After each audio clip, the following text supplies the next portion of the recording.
जय हिंद बच्चों। हम सभी पढ़ रहे थे एनसीईआरटी साइंस समरी क्लास 6 का। तो आज सभी बात करते हैं चैप्टर 4 जो है सॉर्टिंग मटेरियल इनटू ग्रुप्स। तो सबसे पहले जानते हैं मैटर किसको बोलते हैं। आपने पढ़ा होगा है ना कि anything that occupy a space and has mass is known as matters. मतलब जो भी चीज़ है जिसके अंदर मास है मतलब वजन है और वो रखने के लिए जगह लेता है। जैसे आप ले लीजिए चेयर ले लीजिए है ना, उसको रखने के लिए जगह चाहिए और उसके अंदर कुछ ना कुछ वजन है। बुक है आपका है ना, पेन है हमारा। इस तरीके से जो भी चीज़ आपको आसपास दिखाई देता है वो सभी का सभी मैटर है। मैटर जो होता है वो क्या होता है कि बहुत सारे अलग अलग मटेरियल से मिलकर बना होता है। ठीक है, तो अब हम सभी बात करते हैं मटेरियल के बारे में। मटेरियल किसको बोलते हैं? Substance which is used for making things is known as material. मतलब देखिए बच्चों कि जो सबस्टांस जो है उसका इस्तेमाल करते हैं हम लोग किसी भी चीज़ को बनाने के लिए, उसे क्या बोलते हैं? मटेरियल। तो बोला जा सकता है कोई चीज़ को अगर जो बनाते हैं तो वो एक ही तरह के मटेरियल का बना हो सकता है या फिर अलग अलग तरह के मटेरियल का बना हो सकता है। और हम लोग मटेरियल का इस्तेमाल क्या किए? ऑब्जेक्ट्स को बनाने के लिए। तो देखिए सबसे पहले कुछ चीज़ आप देखे होंगे जो एक ही चीज़ का बना होता है। जैसे ले लेते हैं हम लोग चेयर है ना, तो वो प्लास्टिक्स का बना हुआ है, पॉलीमर्स का, या वुड का है तो वुड का ही चेयर बना हुआ है, तो एक ही मटेरियल का एक ही तरीके का बना हुआ है। लेकिन हम लोग जब सड़क बनाते हैं तो सड़क में अलग अलग मटेरियल का यूज करते हैं। जैसे हम लोग सीमेंट यूज करते हैं है ना, स्टील का यूज करते हैं, वाटर का यूज करते हैं, सैंड का यूज करते हैं। ठीक है, और ये जब हम लोग लोकल लोग इसको जिसको बोलते हैं हम लोग आरसीसी है ना, रेनफोर्स्ड कंक्रीट सीमेंटेड रोड है, उसके बारे में बात किए हम लोग, जिसको हम लोग ढलाई वाला रोड बोलते हैं। तो उसमें देखिए अलग अलग चीज़ है। या हम लोग बिल्डिंग बनाते हैं तो उसमें भी ये सब लगता है ना। तो मतलब कि हाँ, इसी तरीक़े से जब हम कोई सामान भी बनाते हैं तो वो अलग अलग मटेरियल का बना हो सकता है या एक ही मटेरियल का भी बना हो सकता है। ठीक है, अब हम सब बात करते हैं जनरल प्रॉपर्टीज ऑफ मटेरियल्स। तो सबसे पहले बात करते हैं मटेरियल का पहला प्रॉपर्टीज अपीयरेंस। अपीयरेंस का मतलब होता है कैसा दिखता है, मतलब दिखाई कैसा दे रहा है। तो देखिए कोई भी मटेरियल का अपीयरेंस या तो शाइनिंग होता है या रफनेस होता है। शाइन मतलब वो चमक वाला होता है या फिर वो नहीं चमकता है। तो मेटल्स जितना भी है वो सभी का सभी लस्टर होता है, मतलब चमक दिखाता है। ठीक है, तो या तो वो कुछ ज़्यादा चमक दिखाता है या तो कुछ कम चमक को दिखाता है। वुड, रबर और piece of rock is non lustrous है ना। जो वुड है, जो रबर है, जो पीस ऑफ रॉक है वो क्या होता है? नॉन लस्ट्रस होता है। ठीक, आप देखे ही होंगे। दूसरा प्रॉपर्टीज है हार्डनेस। हार्डनेस किसको बोलते हैं? या तो वो हार्ड होता है या तो वो सॉफ्ट होता है। ठीक है, तो जैसे रॉक, डायमंड, आयरन, नीटिस ये सब भी क्या है? हार्ड मटेरियल है। लेकिन जब बात करते हैं हम लोग हार्ड मटेरियल का, तो हार्ड मटेरियल का 3 नेचर होता है, या तो वो ब्रिटल होता है या मेलिएबल होता है या डक्टाइल होता है। तो ब्रिटल किसको बोलते हैं? जो मटेरियल के ऊपर हम लोग हथौड़ा से जब स्ट्राइक करते हैं, मारते हैं, तो वो टुकड़ा टुकड़ा में टूट जाता है या पाउडर के फॉर्म में कन्वर्ट हो जाता है। तो वैसे मटेरियल को क्या बोलते हैं हम लोग? ब्रिटलनेस इन नेचर बोल देते हैं। जैसे ग्लास हो गया या सॉल्ट हो गया है ना। सॉल्ट ये वाला जो हम लोग के घर में आता है वो नहीं। आप सेंधा नमक देखे होंगे, बिहार में, यूपी में वैसे छठ पूजा में सेंधा नमक का इस्तेमाल होता है। वो ढेला मतलब वो क्या होता है? एक स्टोन के फॉर्म में होता है। तो वो क्या होता है? जब उस पर हैमर से स्ट्राइक करिएगा ब्रेक हो जाएगा टुकड़ा टुकड़ा में, तो वो हार्ड मटेरियल, लेकिन स्ट्राइक करने पे वो टूट गया पाउडर के रूप में। तो वो क्या हो गया? Brittle in nature. दूसरा है मेलिएबल। मेलिएबल किसको बोलते हैं? जब हम लोग हथौड़ा से मारते हैं और वो सीट के रूप में, चादर के रूप में कन्वर्ट हो जाए तो उसको बोलते हैं मेलिएबल प्रॉपर्टी। जैसे आयरन है, एल्यूमिनियम है, etc। आयरन का जो है हम लोग घर के ऊपर छत पर डालने के लिए यूज करते हैं हम लोग उसको सीट्स के रूप में।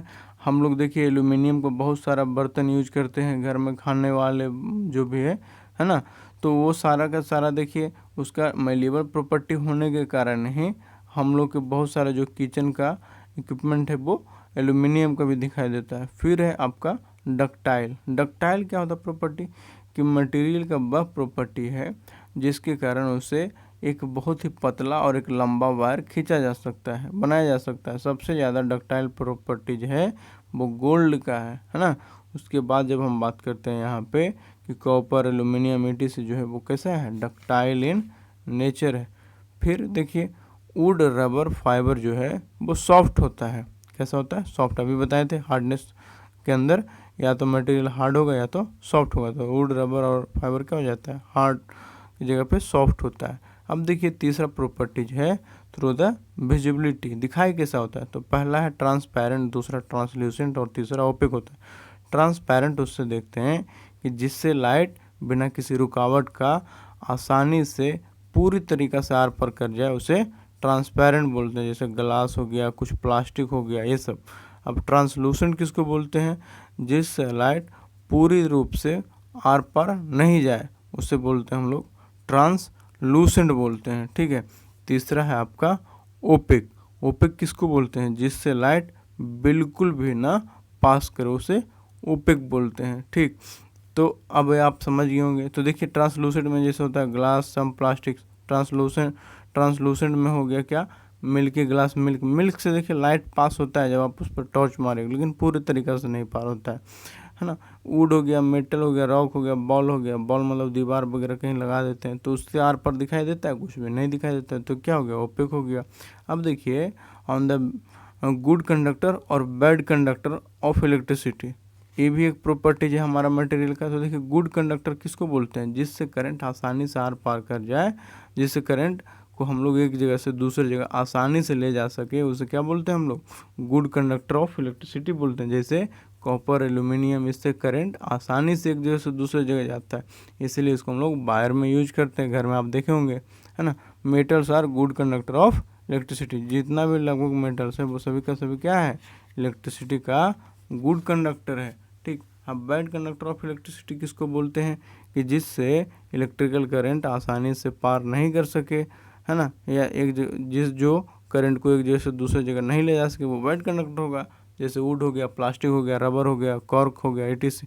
तो देखिए हम लोग के घर में कभी कभी भाई भैया को, पापा को, आप खुद हैं या दीदी को या मम्मी को, किसी को भी घर में आप इलेक्ट्रिकल से रिलेटेड काम करते हुए देखे होंगे, तो बोलते हैं ना कि या तो आप कुर्सी पर चढ़ जाओ या तो फिर आप रबर वाला चप्पल पहनकर काम करो, सूखे हाथ करो। क्यों, क्योंकि ये जो रबर वाला चप्पल है वो हमारा क्या होता है, बैड कंडक्टर काम करता है, और हमारा बॉडी एक कंडक्टर है, तो हमारा बॉडी को धरती से जो है करंट सप्लाई करने से रोकता है, और जिससे हमें भी इलेक्ट्रिक शॉक लगने का, इलेक्ट्रिक झटका लगने का डर बहुत ही कम हो जाता है ना।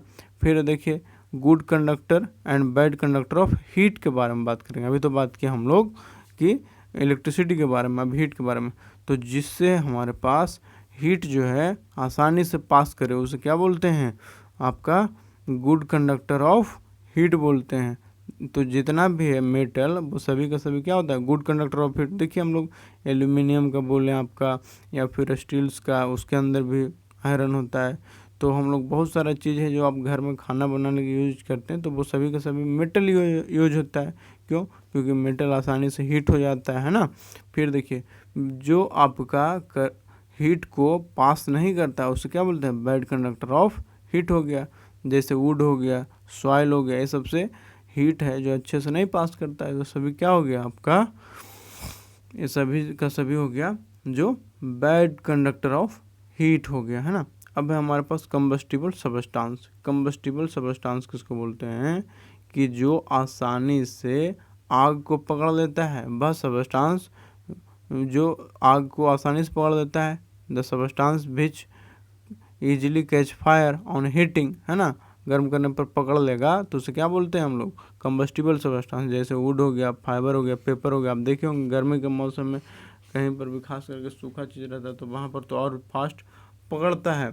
इसका मतलब गर्मी के मौसम में आग पकड़ने का जो है टेंडेंसी बढ़ जाता है। तो जो अभी बताएं, जो सबस्टेंस जितना जल्दी पकड़ेगा उसको क्या बोल देंगे, कंबस्टिबल, और जो आग नहीं पकड़ेगा उसको क्या बोल देंगे, इनकम्बस्टिबल सबस्टेंस बोलेंगे।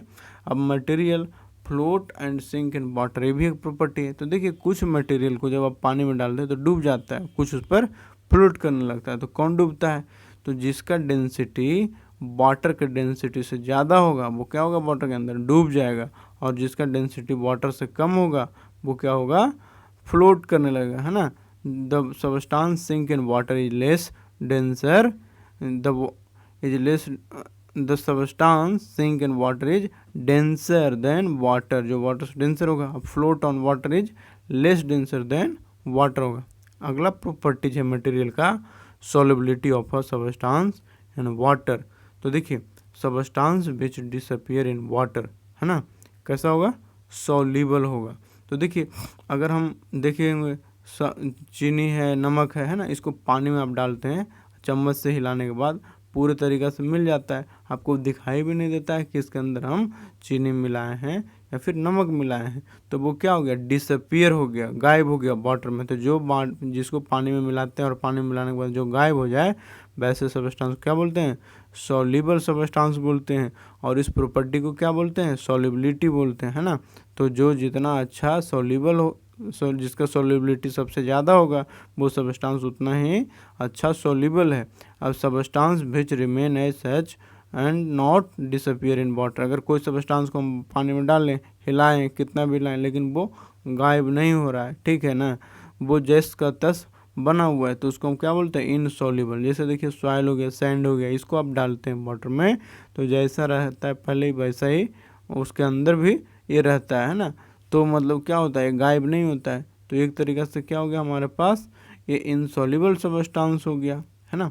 अब 8वां प्रॉपर्टीज है मटेरियल का, मिसल्स एंड इमिसिबल्स लिक्विड, है ना। मिसिबल्स लिक्विड किसको बोलते हैं? कि अगर हम एक लिक्विड में दूसरा लिक्विड को मिलाएं और वो आसानी से मिक्स हो गया, या फिर बोलते हैं वाटर में जब हम कोई भी लिक्विड को मिलाते हैं और वो उसके साथ आसानी से मिक्स हो गया तो वैसे सबस्टांस क्या बोलते हैं? मिसिबल्स बोलते हैं। दूसरा है कि इमिसिबल्स। तो इमिसिबल्स किसको बोलते हैं? कि liquid which does not mix with water और अदर लिक्विड, है ना, कि जो लिक्विड को हम लोग एक लिक्विड से दूसरे लिक्विड में आसानी से नहीं मिला सकते हैं या मिलाने पर वो भी अलग अलग दिखाई देगा, उसे हम इमिसिबल्स बोलते हैं। देखिए वाटर है और ऑयल है, दोनों का दोनों लिक्विड है, क्या मिलाने पर एक हो जाता है? वो मिक्स हो जाता है। जिस तरीक़ा से हमारे पास वाटर और शुगर हो जाता है, नहीं होता है ना, वो दिखाई देता है। हाँ, ऑयल रहता है जो फ्लोट करने लगता है वाटर के सरफेस पे, तो वो क्या हो गया? इमिसिबल्स का एग्जाम्पल हो गया। Grouping of materials. अब देखिए हम लोग मटेरियल को ग्रुपिंग करते हैं। आप देखिए बुक स्टोर में गए होंगे, देखे होंगे कि भैया हमको 9th क्लास का, 6th क्लास का बुक दे दीजिए, हिंदी का दे दीजिए, 5 का बुक दे दीजिए, या 10th का दे दीजिए। किसी भी क्लास का जब मांगते हैं तो वो फट से निकाल कर दे देता है ना। क्यों? क्योंकि वो अपने बुक स्टोर में इस तरीक़ा से बुक को अरेंज करके रखता है कि उसे बुक को ढूंढने में क्या हो? आसानी हो। वैसे ही आप अगर कोई मेडिकल शॉप में गए होंगे, आप कोई भी दवाई बोलिए, डॉक्टर तुरंत निकाल दे देगा। क्यों? क्योंकि वो सभी मेडिसिन को क्या करके रखा है? ग्रुप वाइज करके रखा है। तो हम लोग किसी भी मटेरियल को दो तरीके से ग्रुपिंग करते हैं, या तो उसके सिमिलरिटीज के बेसिस पे या तो फिर उसके डिफरेंसेस के बेसिस पर, ठीक है। तो पहला बोलता है कि things are group together for convenience and to study their properties. जो भी चीज़ है उसको हम लोग क्या करते हैं? एक साथ अरेंज कर देते हैं, ग्रुप्ड कर देते हैं। क्यों? ताकि हम उसको आसानी से पढ़ सकें। किसके बेसिस पे? उसके प्रॉपर्टीज के बेसिस पे। लाइक देखिए कैसे हम लोग अरेंज करते हैं, थिंग्स मेड फ्रॉम वुड। अगर कोई भी चीज़ वुड से बना हुआ है हमारे घर में, उसको एक जगह रख देंगे। या तो रबर का जो बना है उसको एक कैटेगरी में रखेंगे, सिरामिक का जो बना हुआ है वो एक जगह रख देंगे, फाइबर्स का बना हुआ है वो एक जगह हम लोग कर देंगे। तो हमको जो फाइबर से रिलेटेड जो भी अगर इक्विपमेंट मांगे हम तुरंत निकाल के दे देंगे इससे, या तुरंत उसके बारे में हम आसानी से पढ़ लेंगे, समझ लेंगे, है ना। ये चीज़ है। अब जाते जाते एक और टॉपिक बच गया है, एडवांटेज ऑफ क्लासिफिकेशन, है ना। तो जैसे देखिए हम लोग अभी बताएं कि हम लोग क्लासीफाई कर देते हैं कि ये पर्टिकुलर चीज़ है, इसके बारे में इस तरीक़ा से पढ़ेंगे, या इसको हम लोग घर में रखेंगे या कहीं पर भी रखेंगे तो इस तरीक़ा से अरेंज करके रखेंगे इस ऑर्डर में, है ना। तो इससे क्या हमारा फ़ायदा होता है? सबसे पहले किसी भी ऑब्जेक्ट का आइडेंटिफिकेशन करने में बहुत ही आसानी होता है।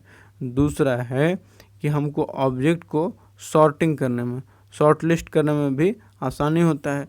तीसरा है कि हमको उस चीज़ के बारे में लोकेट करने में भी बहुत आसानी होता है कि जैसे हम लोग अगर घर में कोई सामान को ग्रुपिंग करके रख दिए हैं या दुकान में रख देते हैं तो नीचे से कभी कभी आप देखे होंगे कि अगर दुकान में दो भाई या फिर मतलब दो लोग काम कर रहे हैं तो एक लोग जो नीचे में मेन काउंटर पर रहते हैं वहीं से बताते हैं कि उस कॉर्नर में देखो जी वो बुक मिल जाएगा फलाने जगह पे बुक स्टॉल में देखे होंगे। तो क्यों? क्योंकि उस पोजीशन को वो क्या कर रहा है, लोकेट कर रहा है ना, तो लोकेट करने में भी हेल्प करता है। अब देखिए help to understanding similarities and dissimilarities among object. अब देखिए इससे क्या होता है, ग्रुपिंग करने से हमको पता चल जाता है कि कौन सा एलिमेंट जो है या कौन सा सबस्टांस जो है उसका क्या क्या सिमिलरिटीज इस सबस्टांस का मिल रहा है और क्या क्या डिसिमिलरिटीज भी है। तो हमको एक ही चीज़ से आसानी से उसका सिमिलरिटीज़ के साथ साथ डिसिमिलरिटीज भी पता चल जाता है। लास्ट में है कि make study of different object easy and meaningful rather than studying each other separately. देखिए अगर अलग अलग हम पढ़ते हैं किसी भी चीज़ को तो उसको पढ़ने में हमको बहुत ज़्यादा कठिनाई होता है, अलग अलग समझना पड़ेगा, अलग अलग याद रखना पड़ेगा। लेकिन जब एक साथ पढ़ते हैं ग्रुप में करके तो हमको पढ़ने समझने सारा चीज़ करने में बहुत ही आसानी होगा। तो ये था आपका चैप्टर 4, है ना। उम्मीद करते हैं ये चैप्टर आपको काफ़ी अच्छा लगा होगा। ठीक है, जाते जाते एक बार फिर जय हिंद, थैंक यू।